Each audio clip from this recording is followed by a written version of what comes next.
来上海亚说个再三研究下头，宋牙子凤儿上次半日天退休工资，今朝也选择凤园机去请你吃蛋馄饨。侬这个视频一拍嘛，完了我馋了。10块菜，来一个碗倒一个呢。2蛋馄饨，还有1碗阳春面。哪办呢？退休工资3600，蛋馄饨2碗一吃，啥头1000光我讲人高哇！今年都不明年噻。比赛肉发咸，发咸得有点少。那个蛋再往下4、5点钟从烤场送过来。馄饨里向30%是蛋肉，还有爆炸一口3块4角洋钿，臭脱！看啥么子看？真的是包皮棺材档次大。想想冤枉日常，做只电灯泡为付电费。苏州的米好吃，关键汤。辣母鸡、螺丝壳、火腿。苏州是幸福的天堂。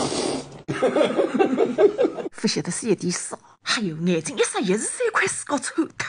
阿爸，搿个白发马人是啥人家？上海话说讲是的高祖母，具体也是没只有天晓得。是的呢，你轻点，人家哈个你看哪里？我老吧？啊？我老吧？不来哇，咱来的差不多啊，不来。